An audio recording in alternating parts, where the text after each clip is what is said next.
ஒரு ரயில்ல ஒரு கண்ணு தெரியாத ஒரு பிச்சை எடுக்கிறார். பாட்டு பாடிக்கிட்டே பிச்சை எடுக்கிறார். என்ன பாட்டு பாடுறாருன்னா, பெரும்பாலும் இந்த கண் தெரியாத யாசகர்கள் இந்த பாட்டு தான் பாடுவாங்க.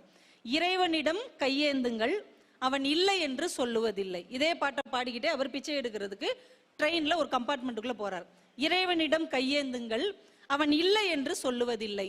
பாடிக்கொண்டே ரயிலில் ஏறினார் பார்வையற்ற யாசகன். அந்த பெட்டியில் யாருமே இல்லை என்பதை யாருமே சொல்லவில்லை. அந்த பெட்டியில யாருமே இல்லை, ஆனா யாருமே அதை சொல்லவும் முடியாது இல்லையா?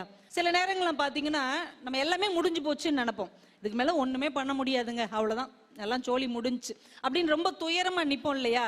ஆனா அங்க இருந்துதான் ஏதோ ஒரு தொடக்கம் நமக்கு திடீர்னு வந்து சேரும். எல்லாம் முடிந்து விட்டது என்று எண்ணி விடாதீர்கள், எல்லாம் முடிந்து விட்டது என்று எண்ணி விடாதீர்கள். கடைசி புள்ளிக்கு பிறகுதான் கோலம் தொடங்குகிறது. புள்ளி வச்சு முடிச்சதுக்கு அப்புறம் தானே கோலம் தொடங்கும். அப்ப புள்ளி வச்சு முடிச்ச உடனே எல்லாம் முடிஞ்சிருச்சுன்னு யாரும் முடிவுக்கு வந்துடாதீங்க. இனிமேதாயா கோலமே இருக்குது. சினிமால ஒரு நடிகர் சொல்லுவார்ல, கண்ணா இதுவரைக்கும் நீ பார்த்தது வெறும் ட்ரெய்லர் தான், மெயின் பிக்சர் இனிமேதான் வருது. இதை அப்படியே கவிதையாக்கி பார்த்தால் எல்லாம் முடிந்து விட்டது என்று நினைத்து விடாதீர்கள். புள்ளி வைத்து முடித்த பிறகுதான் கோலம் தொடங்குகிறது என்றால் வாழ்க்கையில எது நடந்தாலும் முடிஞ்சிருச்சுன்னு நினைக்காதீங்க. இனிமேதாங்க எனக்கான தொடக்கம் இருக்கிறது என்கின்ற தன்னம்பிக்கையோட எழுந்து நில்லுங்கள்.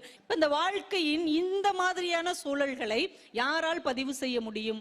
யாராலையும் கண்டுகொள்ளப்படாத யாரோ ஒரு அடித்தட்டு மக்களின் வேதனையை யார் பதிவு செய்ய முடியும் என்றால் அது கவிஞர்களால், படைப்பாளிகளால், இலக்கியவாதிகளால் மட்டும்தான் பதிவு செய்ய முடியும்.